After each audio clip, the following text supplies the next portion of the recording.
ഇന്നങ്ങനെ 11 മണിയായപ്പോൾ നമ്മൾ ഉച്ചക്കത്തേന് വേണ്ടി ചോറൊക്കെ റെഡിയാക്കാൻ വേണ്ടിയിട്ട് അങ്ങനെ അടുക്കളയിൽ കയറിയിട്ടുണ്ട്. അപ്പോൾ ചോറും കാര്യങ്ങളൊക്കെ ഏകദേശം വെന്തിട്ടുണ്ട്. അതൊന്ന് വാർത്തെടുക്കാൻ വേണ്ടി പോവുകയാണ്. ഇന്ന് രാവിലെ കറണ്ടില്ലാത്തൊരു ദിവസമായതുകൊണ്ട് തന്നെ ബ്രേക്ക്ഫാസ്റ്റും കാര്യങ്ങളൊന്നും ഉണ്ടാക്കിയിട്ടുണ്ടായിരുന്നില്ല. ഇന്നലത്തെ കപ്പയും ചിക്കൻ കറിയും വെച്ചിട്ട് അങ്ങ് അഡ്ജസ്റ്റ് ചെയ്ത് വിടുകയാണ് ചെയ്തത്. അങ്ങനെ അടുക്കള കാര്യങ്ങളൊക്കെ തീർത്തിട്ട് നമ്മൾ പെട്ടെന്നൊന്ന് മുറ്റത്തിറങ്ങാൻ പോവുകയാണ് കേട്ടോ. കുറച്ച് നേരമായിട്ട് വെയിലും കാര്യങ്ങളൊന്നും വലിയ കാര്യമായിട്ട് വരുന്നുണ്ടായിരുന്നില്ല. അപ്പോൾ വെയിൽ വരുന്ന കണ്ടപ്പോൾ ഞാൻ കാര്യങ്ങളൊക്കെ ഇടാൻ വേണ്ടിയിട്ട് മുറ്റത്തിറങ്ങാൻ പോവുകയാണ്. അങ്ങനെ ഇരുന്നപ്പോഴാണ് അതിനെക്കുട്ടി നമ്മുടെ തുവരപ്പയർ പറിച്ചുകൊണ്ടിരിക്കുകയാണ് കേട്ടോ. ഇത് വലിയ മൂപ്പായിട്ടില്ല, പക്ഷെ നമ്മുടെ മുറ്റത്തെ മതിലുപണി നടക്കുന്നതുകൊണ്ട് തന്നെ ഇത് പറിച്ചെടുക്കുകയാണ് കേട്ടോ ഇപ്പോൾ. അങ്ങനെ തുണി ഇടാൻ വേണ്ടിയിട്ട് ഞാൻ പൊക്കത്ത് കയറിയിട്ടുണ്ട്. വാർക്കപ്പൊക്കത്താണ് ഞാൻ എപ്പോഴും തുണി ഇടാറുള്ളത്. അപ്പോൾ ഇന്നലെ തന്നെ അലക്കി വെച്ചിട്ടുള്ള തുണികൾ ഉണങ്ങാനുള്ളതുണ്ട്. അപ്പോൾ ആദ്യം അതൊന്ന് എടുത്ത് ഉണക്കിയിട്ട് ബാലൻസ് പിന്നെ ചെയ്യാമെന്നുള്ളതിലാണ് കേട്ടോ ഇരിക്കുന്നത്.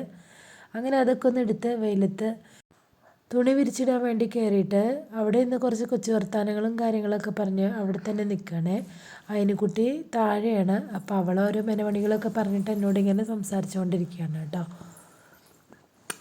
നനഞ്ഞതും ഉണങ്ങാനുള്ളതും എല്ലാ തുണി ഇട്ടിട്ട് ഒന്ന് എല്ലാം ഉണക്കാൻ വേണ്ടിയിട്ട് താഴോട്ട് നോക്കിയപ്പോൾ അതിനെക്കുട്ടി എൻ്റെ കൂടെ ഇങ്ങനെ കളിച്ച് നോക്കിക്കൊണ്ടിരിക്കുകയാണ് കേട്ടോ. അവളെന്തോ പൂവറിക്കലും കാര്യങ്ങളൊക്കെയാണ്. അപ്പോൾ തിരിച്ച് വന്നിട്ട് ഉണക്കമീൻ വെള്ളത്തിലിട്ടിട്ടുണ്ടായിരുന്നു. അപ്പോൾ അതും കൂടെ ഒന്ന് വറുത്തെടുക്കുന്നുണ്ട് കേട്ടോ.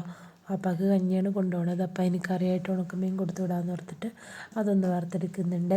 അങ്ങനെ അടുക്കളയിലെ കലാപരിപാടിയും കാര്യങ്ങളൊക്കെ കഴിഞ്ഞിറങ്ങിയപ്പോഴാണ് എൻ്റെ കയ്യിലൊരു പഴയ മോപ്പ് ഇരിക്കുന്നുണ്ടായിരുന്നേ. ആ മോപ്പിൻ്റെ കമ്പും പോയിട്ടുണ്ടായിരുന്നു. വേറൊരു മോപ്പിൻ്റെ മറ്റേ തുടയ്ക്കുന്ന സ്ഥലം ഉണ്ടല്ലോ, അതും പോയിട്ടുണ്ടായിരുന്നു. അപ്പോൾ ഞാനതൊന്ന് കട്ട് ചെയ്തിട്ട് മറ്റേ മോപ്പ് ഇതിനകത്തേക്ക് തിരിച്ചിട്ടിട്ട് ഒരു റീസൈക്ലിംഗ് പ്രോസസ്സാണ് കേട്ടോ ഇവിടെ നടന്നുകൊണ്ടിരിക്കുന്നത്. അപ്പോൾ വളരെ സക്സസ് ആയിട്ട് അത് സെറ്റായിട്ടുണ്ട് കേട്ടോ. അപ്പോൾ അങ്ങനെ അതിൻ്റെയും കൂടെ ഒരു ഉദ്ഘാടനം നമ്മളിവിടെ കഴിക്കുന്നുണ്ട്. ഇതിന് വലിയ കാലപ്പഴക്കം ഇല്ലാത്തതുകൊണ്ടും ഈ മോപ്പ് എൻ്റെ ഫേവറേറ്റ് ആയതുകൊണ്ടും എനിക്കിത് കളയാനായിട്ട് തോന്നുന്നില്ല കേട്ടോ. അപ്പോൾ ഞാൻ ഇതൊന്ന് സെറ്റാക്കി നോക്കിയിട്ട് സക്സസ് ആവുകയാണെങ്കിൽ ഇതുകൊണ്ട് തുടയ്ക്കാമെന്ന് വിചാരിച്ചിട്ടാണ് ഞാൻ വെറുതെ ഒന്ന് ട്രൈ ചെയ്ത് നോക്കിയതാണ്. അപ്പോൾ സംഭവം അടിപൊളിയായിട്ടുണ്ട്. അപ്പോൾ നമ്മുടെ ഇന്നത്തെ കൊച്ചു വർത്തമാനങ്ങളും വിശേഷങ്ങളൊക്കെ ഇത്രയേ ഉള്ളൂ. നമ്മുടെ വീഡിയോ ഇഷ്ടമായെങ്കിൽ ലൈക്ക് ചെയ്യാനും കമൻറ്റ് ചെയ്യാനും സബ്സ്ക്രൈബ് ചെയ്യാനും മറക്കരുത് കേട്ടോ.